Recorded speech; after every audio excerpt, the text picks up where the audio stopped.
Welcome to Red's Barbershop, the place to hang out and talk about hoops.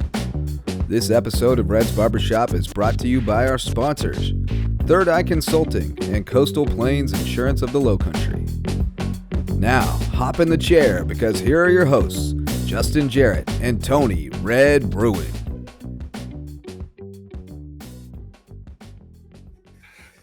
All right, welcome everyone back to the barbershop. It's Red's Barbershop. He's Red, Tony Bruin. I'm Justin Jarrett, your host, and Sam Perkins is in the house tonight, in the shop.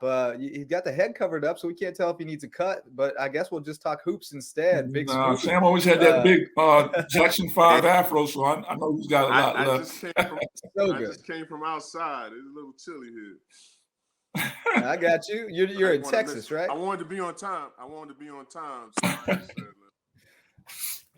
Well, we appreciate you. I'm Justin Jarrett. This is Red Bruin, and we're connecting with some of Red's old pals from the basketball world and reconnecting with them, hearing their stories. I love to hear about how you guys got connected and how you became friends over the years and stuff. But I also love to hear your insight. And for me personally, I was back in the '90s growing up as a kid.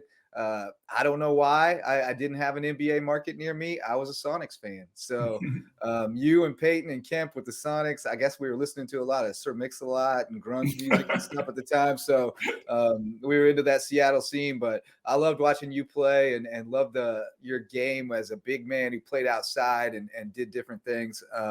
But I really want to hear about, you and Red and how you guys got to know each other, how you crossed paths and how you've stayed in touch. Well, it's funny because I was in Brooklyn, and Red was the jumpingest cat I knew, other than this other guy by the name of Gary Springer. Gary, my dude there. Yeah, so I had met these guys playing with Brooklyn USA, Gauchos, and playing against Tony. Didn't know who Tony was at the time. But I just knew that these cats could just jump out of the gym, and we just met in some tournaments back in the day. But I really got to see him at Syracuse, and when Syracuse was interested in thinking about going there, because I lived up in Albany, and Jim Boeheim used to come and visit me like almost every weekend. And that's their backyard. Yes, and so with that said, I had left New York. I left Brooklyn. To go up to Albany, which is to stay with my father. So at the time, teams started coming in, and one of the teams was Syracuse. And so I got to know Tony then, but I played against Tony a couple of times in Brooklyn and different tournaments, and that's how I started. But I didn't know him at the time because the guy I was hanging out with was Chris Mullin. And all these guys, and so I was like the kid, that wasn't in the mix. but when I saw all these guys could play in Brevoort or West Fourth or just everywhere, Nazareth, and we never played against each other in high school. But you just heard about Tony, and then all of a sudden we just took off in our different direction, and we kind of met in the middle with McDonald's All-American, things of that nature, making little tournaments and stuff like that. But it really started, when I got to see him a little bit about Syracuse. But he's going to tell you I'm going to have to tell him about Syracuse, why I didn't go to Syracuse. I'll tell you today, Sam's got to laugh because I'm sure anybody that I know or that knows me to this day, I've always talked about Sam was the one that somehow I let get away. Coach Boeheim always blames me. How did you not get Sam in with you? And, when I was there, Danny Shays, who plays a little similar to Sam, is one of the best shooting big men that I have ever played with. I mean, I love playing with Danny, no knock against Roosevelt Bowie, but he was more of a post up in the hole type center, which clogged up the middle for me being able to drive and play the style of game that I like to play. But Danny was more step out to the foul line, step out to the three-point line, even though they wasn't three-pointers at that time. And he was like one of the best passing big men. Now he could knock that shot down all day long with his eyes closed. So I was like, Sam would have been perfect for me to play with. I would have loved playing with him, and a lot of the burden that fell on me for rebounding, because for as great as Danny could pass and shoot, he wasn't the greatest 7-foot rebounding that we had. So I had to do a lot of the rebounding at 6'5". So I'm like, well, the way Sam shoots and also just flawlessly gets rebounds, I think that would have been the missing link for us. We would have been perfect. And Boeheim used to always give me a hard time, or jokingly so and stuff like that. And everybody says if recruits come up and hang out with Red, they're definitely coming. But I don't know. He let Sam Perkins get away. I don't know how he did that. Sam went on to be a 3-time All-American at North Carolina. So I took a lot of heat on that one, man. Well, it was close. I tell you, see, I know you don't know, but it was close. It was North Carolina, Syracuse, and then UCLA. But UCLA, I went for the visit, and I guess Larry Brown was there, and I didn't know. Yeah, I was going to ask you, was Larry Brown there? Because when I took my visit, he was there too with Farmer. Farmer was there too, right? Yeah. So they sat me down real quick, and they asked me if I had any, after the spill of UCLA. They asked me if I had any questions. So the one question I had for him was he going to be there for all 4 years, because he used to bounce everywhere. Yeah, that's what he was known for. Yeah, right. He had that reputation. Well, he had to stay ahead of the posse. Yeah, they always say, as a young cat, have some questions for you, and that was one of the questions, because I had learned that he was always going this way, going left, east, west, whatever. So next thing I know, he said, honestly, I don't know. So when he said that, guess my next trip after UCLA visit was North Carolina. I did not know he went to North Carolina, and I think he was pushing me to go to North Carolina. Because he when he told me, I don't know if I'll be here or not, and that kind of triggered me. And I guess he knew I was going to North. He knew all my interests. They know. Yeah. So with that said, he probably said, I'm not going to be here 4 years, so go to North Carolina. Yeah. And that was a signal. And I didn't think about that until after everything said. But Syracuse was a school, because it was in New York, and I've always watched a guy by the name of Sandifer. You remember? Yeah, Eric Sandifer. Pearl came up. And y'all always used to have rivals with Georgetown and St. John's. St. John's, And St. John's recruited me way under the microscope, long before any of you came in. Yeah, I used to go to all their home games too. I loved watching St. John's play. I loved I loved Little Louie and everything. But everybody would always tell me that St. John's didn't really play my style of ball. They didn't really do a lot of running at that time. They didn't. And the thing is that there's a guy by the name of Al Herman that was always recruiting me. And with all that said, he said, he's like, you as a freshman, he was like, come check us out. You're right there in Brooklyn, and we over right there, train stop away. Right. I said, okay, all right, no problem. So I did like St. John's because it was right in the neighborhood. Yeah. But I didn't like to train, me on the train and stuff, all that kind of stuff, Yeah. But I went to Syracuse, and I went to a game, and I will remember it just like yesterday, St. Bonaventure. And Earl Belcher, right. And the thing was that up there was, y'all were throwing oranges like left and right. And I was like, what kind of mess am I in? So when I saw that. Wow. Oh, man, we just lost him. Man, Sam's got a good memory, though, I tell you. Oh, yeah, he does. He got some good ones. There he is. I don't know what happened. I don't either. Well, first we lost your video, and then you just disappeared on us. Yeah. You said, when I saw that, you was talking about throwing oranges. Oh, yeah. So I was in the stands and y'all was just throwing oranges everywhere. I couldn't believe y'all was doing that. And that was really the first trip that I took to visit Syracuse. But the thing that I don't know if you know, yeah, you probably do. I went to your pregame meal, and I don't know if you remember this.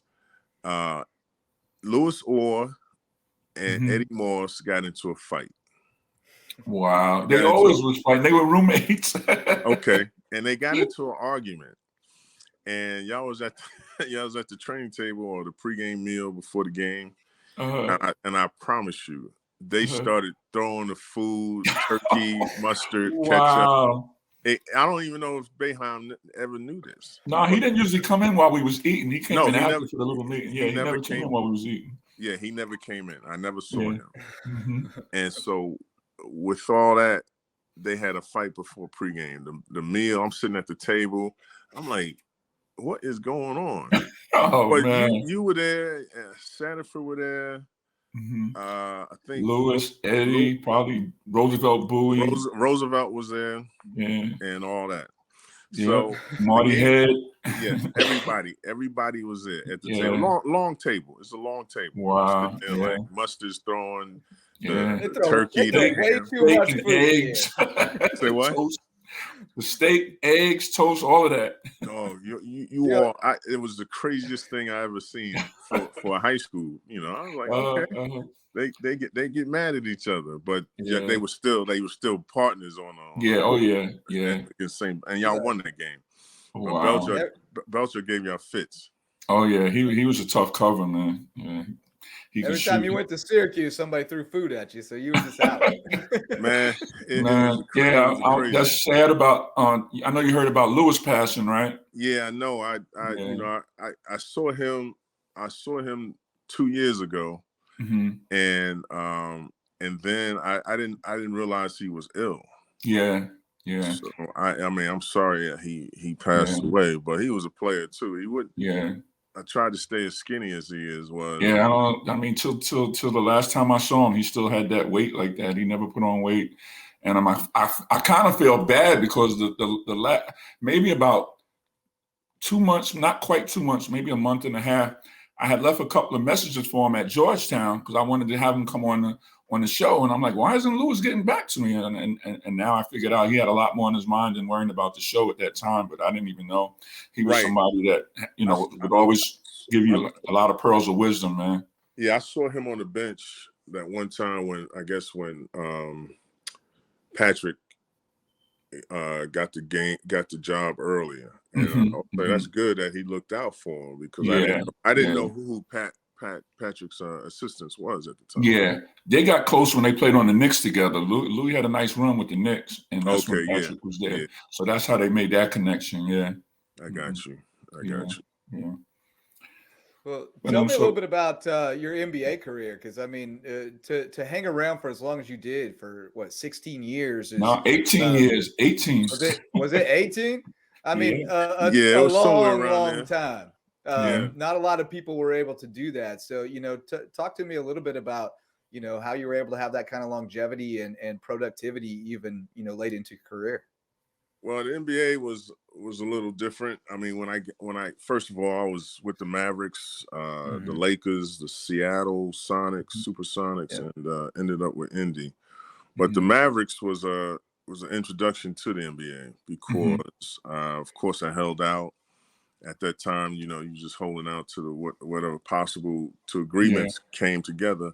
Yeah, they didn't have the rookie scale then, right? So you guys could get big contracts right from the jump. Yeah, you didn't have lottery and anything like that. So, so I was hanging out with the Mavericks at the time, and my teammates were at the time was Mark Aguirre, Rolando Blackman, and Derek Harper.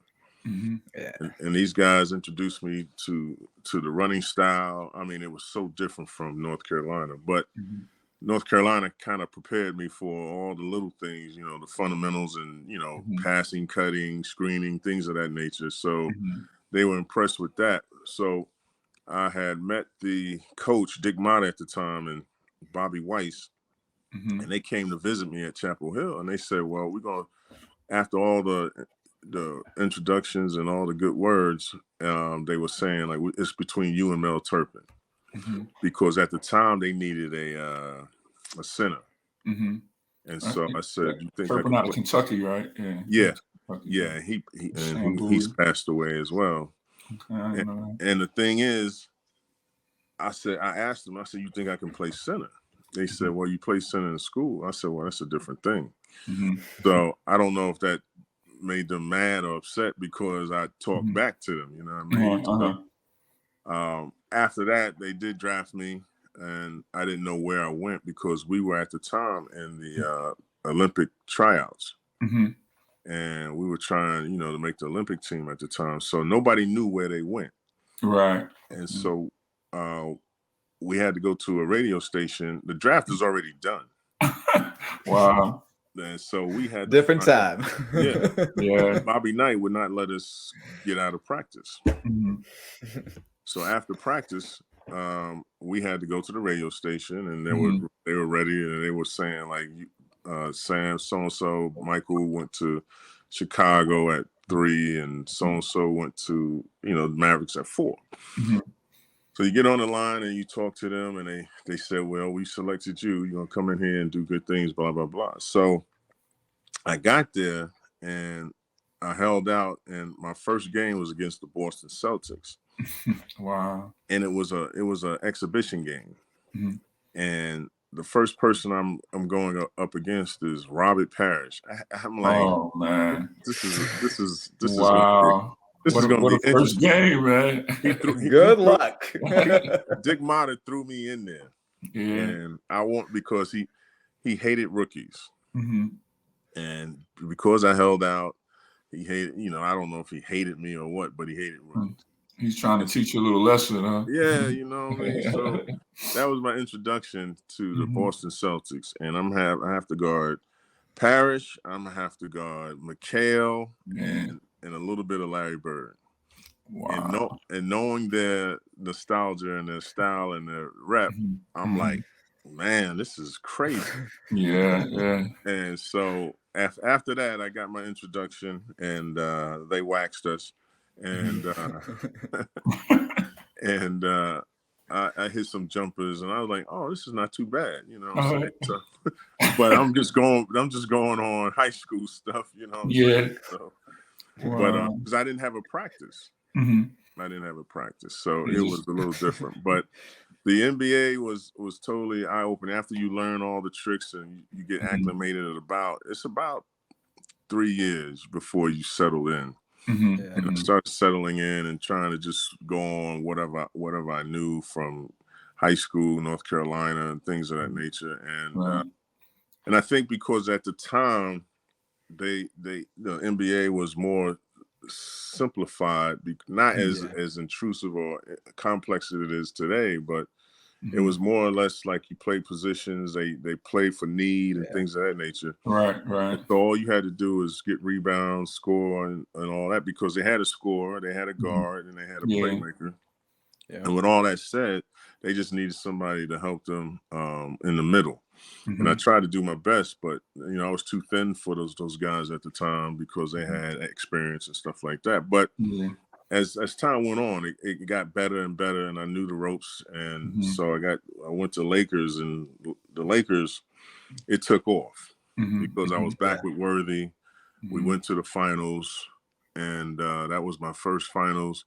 And I didn't know that was Michael Jordan's first finals as well in '91. So we kind of reached the pinnacle, at the same time, being ex-roommate, ex-teammates. And drafted one spot apart, right? Like he was 30 or 4. So that's pretty wild connection you've got with MJ.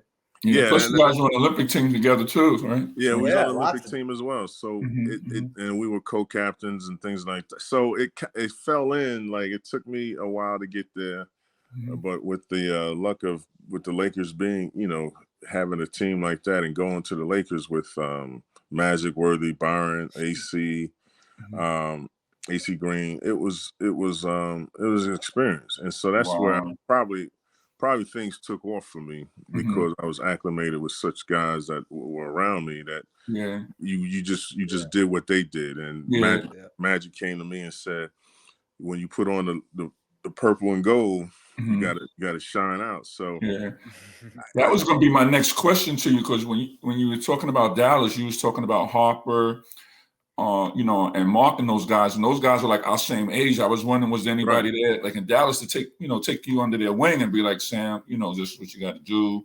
We break the season down into like two, however they did it. So like just give you some more insight, because those other guys was like pretty much your age and stuff too. Right. So I'm glad you brought that up, because one guy that did take me under his wing was and you probably know him, Jay Vincent. Yeah, I know Jay from out of Michigan. From Michigan, and Michigan State, I think.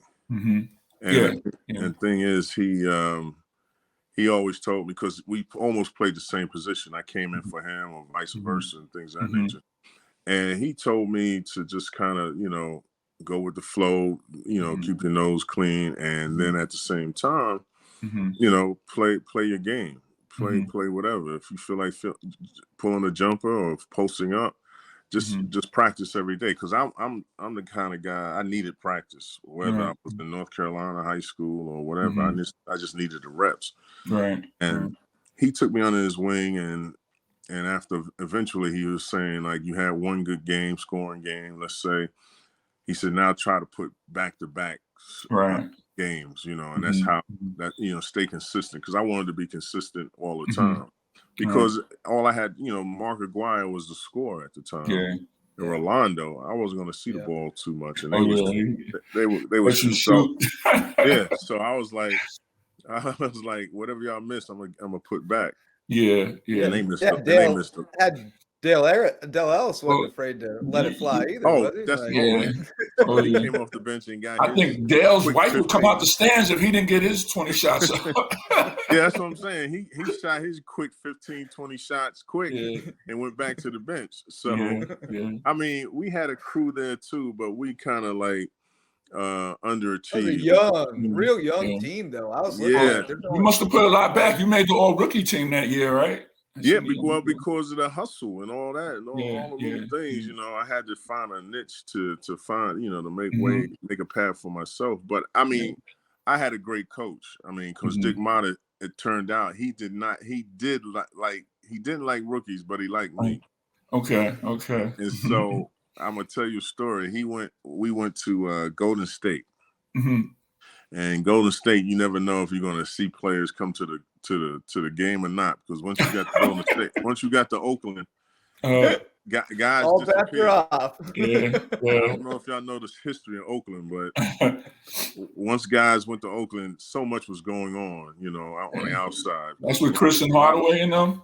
Say what? Was that with Chris and Hardaway at that time? Yeah. Okay. Yeah, they weren't there yet. But at the same time, it was a lot of players, like a lot of players had, it's no secret, they had drug addictions and things of that nature. So Oakland was like a mecca for that opportunity. And so if you didn't know, if you saw your guy once, and you didn't see him again, you knew you was in trouble. And they were, and it was always problems with guys showing up to the game. So I went to the game, we won the game, and I decided to go out with all the other guys. But for some reason, I kind of left early, and I came back to the hotel, and guess who's sitting at the bar? Dick Motta. And so he said, "Come here, rookie." And I said, "Yeah." Now, mind you, I haven't heard my name in like months. I was a rookie the whole year. So he comes up and says, "You coming in early, huh?" He said, I said, "Yeah." I said, "I just wasn't feeling it." He says, "Well, let me tell you something. Don't become like them." I'm like, I don't know what he's talking about, but he's giving me advice to say, just don't become like them. And because he was telling me my teammates were selfish, they, things of that nature. Now, he was a hard-nosed coach who just told you straight out. Like, yeah. I got some selfish ball players. Yeah. Mata was old school, man. Yeah, he was old school. Him and Mark Aguirre, they had fights all the time. And that's why I'll tell you later, but Adrian Dantley came and they swapped him for Adrian for Mark for Detroit and come to the Mavericks. Yeah. But the thing was that he was telling me I guess he was telling me some advice, and I didn't take it like that, but I realized what he was talking about years later. And so he was always telling me and practicing with me, talking to me.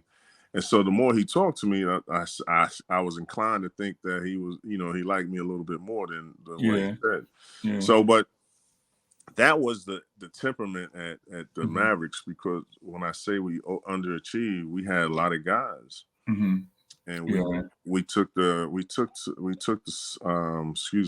Lakers to the conference finals that one year. Wow. And we couldn't beat them, but we took them into a good series, and that's when I think they were like 4 years old when I got there. They started in 1980. Okay. And so when I got there in 84, they were more or less like now the up and coming team, like like Golden State or Memphis or one of these teams that we were contenders. Yeah. But with all the talent we had, we never really got to the top.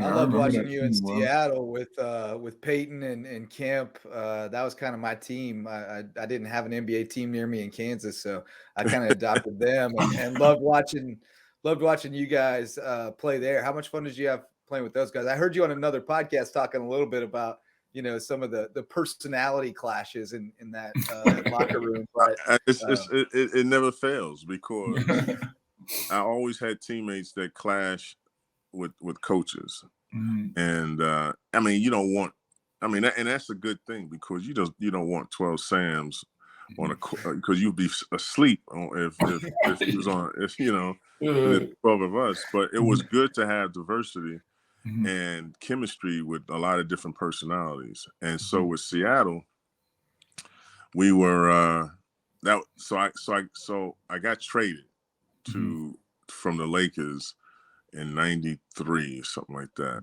And and I talked to Mitch Kupchak maybe the summer before, and I asked him, like, if you were me, would you buy a house? And he took about 30 seconds, and he said, yeah. So I bought a house.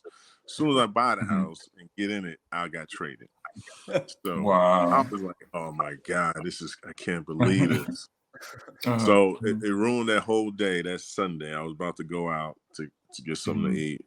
And so I had to, you had to be there in 48 hours or something like that. That was a rule. Okay. And so I met them in Sacramento. I took all the little stuff I could and met them in Sacramento. And so for the life of me, I looked at the team from the sideline. I was like, why do they want me? They had everybody possible on that team. They had Nate McMillan, Gary, Sean, Michael Cage, Derek McKee, Dana Barrows. They had a slew of guys. I'm like, where am I going to fit into this crew? But I knew George Karl was from Carolina, so he probably wanted to trade, and the Lakers they wanted the guy by the name of Doug Christie, because they needed a guard. Yeah, because Magic and his situation, they traded Doug Christie and Benoit Benjamin. Yeah, and they kind of like, waived Benoit and took Doug Christie.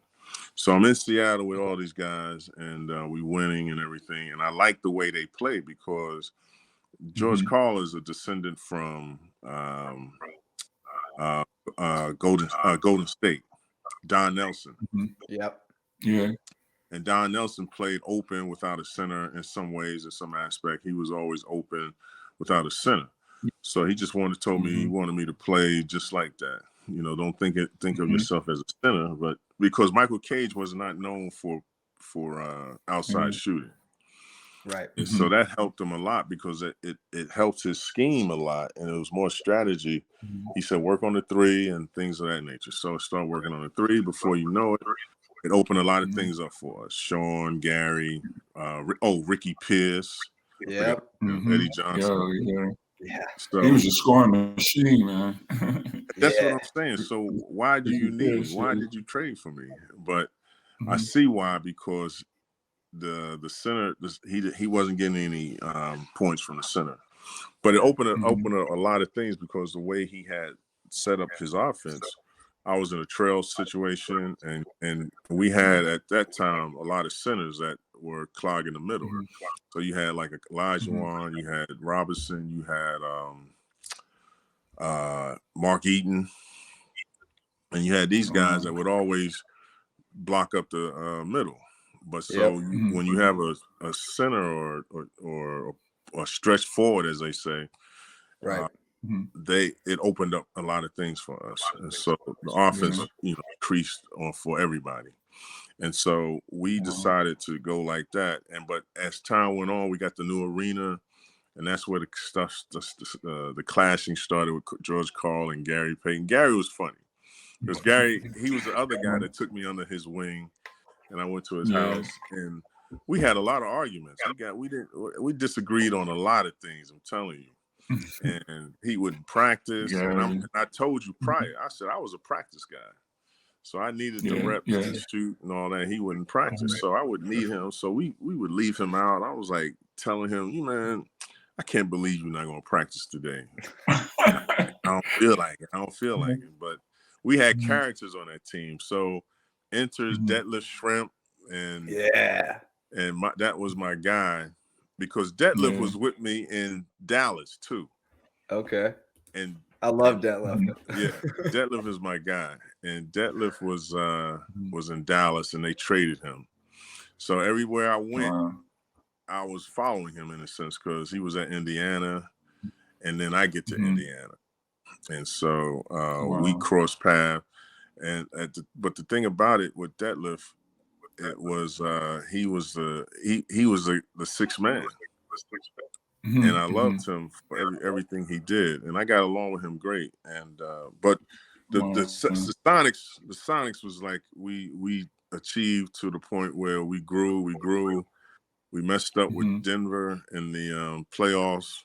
We won so many games that year.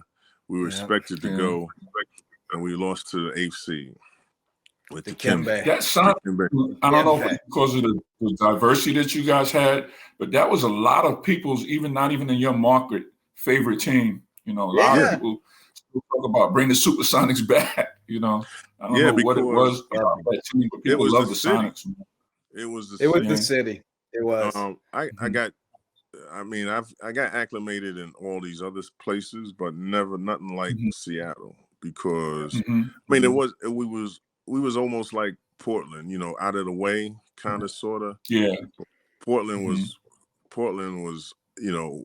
even more eccentric, but Seattle was the city where people loved to go to the games, and it was a marquee game. It was almost like a Syracuse and Georgetown, or Carolina and Duke, or something like that.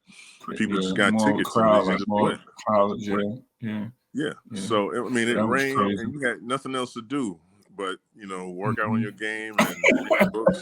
And you mean like snow? You mean like snow? It didn't snow so much, but it was a mist. It was a mist that I got. Yeah, I was being funny with Syracuse. Oh, Syracuse! Y'all had probably had more school days taken away from you than anything because of the snow. Yeah, because I was right there in Albany. I was right there in Albany. Well, I was living in Albany before I moved south. I lived in Albany for 10 years. My son played at Colony High School for 4 years. Then he went to St. Thomas More. But so I'm real familiar with Albany. I lived out in Colony. I was a good friend with Herb Crossman and everything.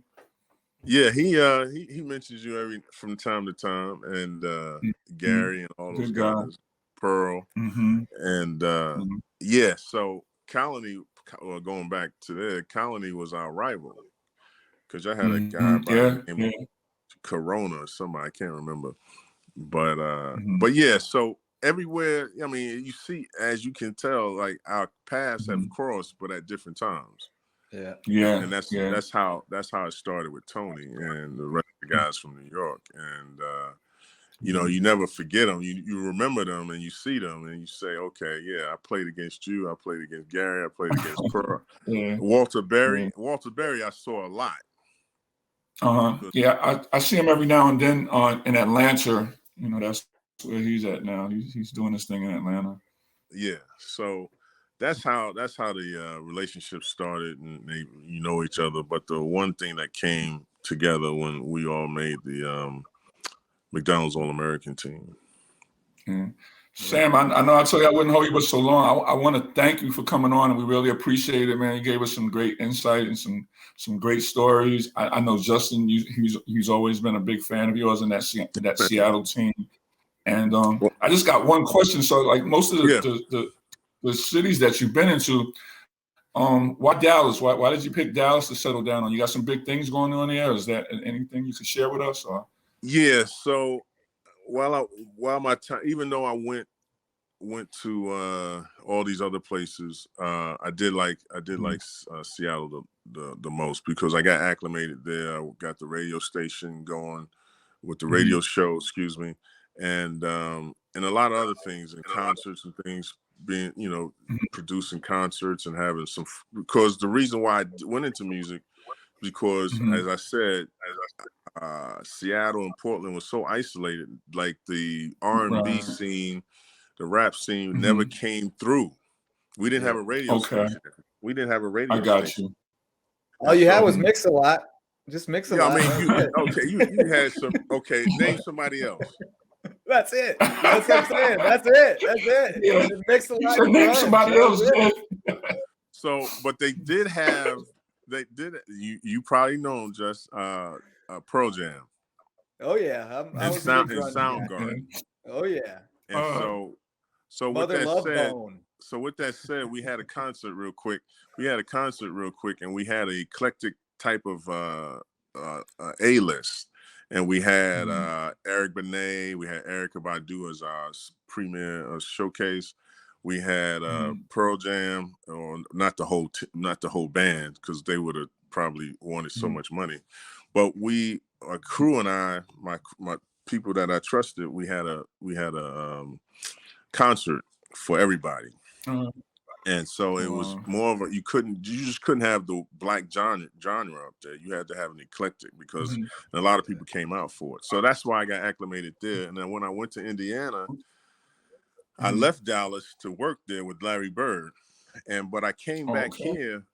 I came back here because my daughters were at the time thinking about going to school, colleges, and two of the top three were TCU and SMU.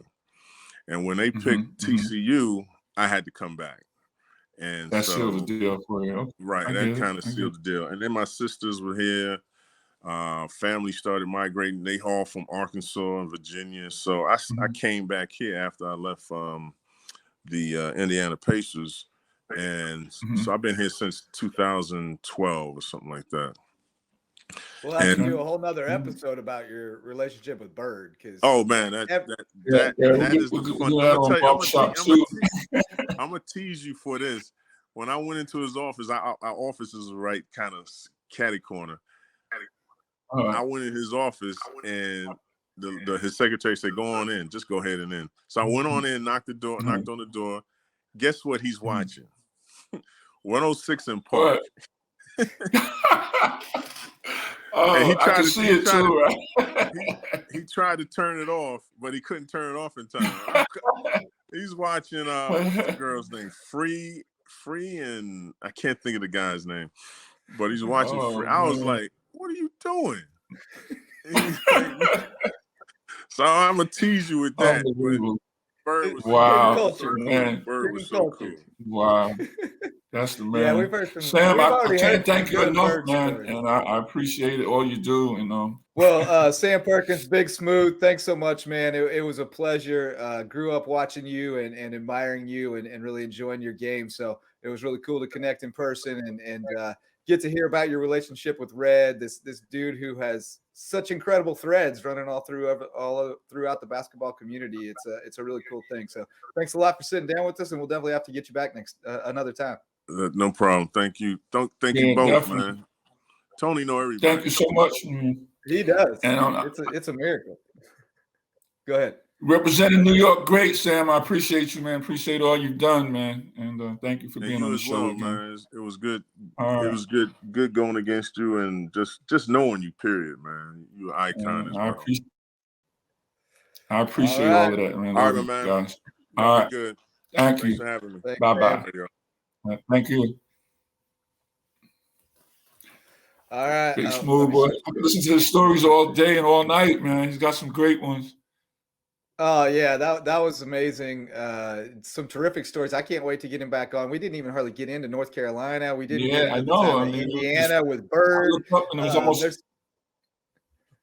Time was flying by. He had so many great stories. So we'll definitely have to get him back. He was a great guy with it too. You know, he stayed over for us, but I mean, his stories were so, intriguing. I could have listened to him all day and all night, man. And I think he could have kept talking for quite a while too. I don't think he was in any hurry to get out of here. So that was fun times. Yeah. Well, we got to let you get back to the Boys and Girls Club.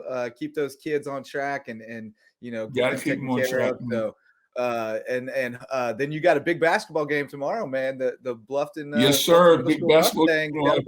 First place. Mustangs going for first place tomorrow. So best of luck to you, Coach Morrow, and the squad out there. And thanks so much again to Big Smooth for coming on. Sam Perkins, that was amazing stuff. Thanks to our sponsors who have been with us from the beginning, Coastal States Bank of the Low Country, as well as Third Eye Consulting and Peter Haber, best dude out there. Appreciate your support. Oh, yeah, he's one of the good guys. Thanks to the folks who are helping us out on Patreon as well. And thanks to all of you who show up to listen or watch. As long as you keep doing that, we'll keep making them until Red runs out of friends, and I don't think that's ever going to happen. So I still got a few left, just. we got guests for days, baby. But that's going to do it for this one. So let's turn out the lights and get into the weekend. Red's Barbershop out. All right, Just. Thanks, man. Love you.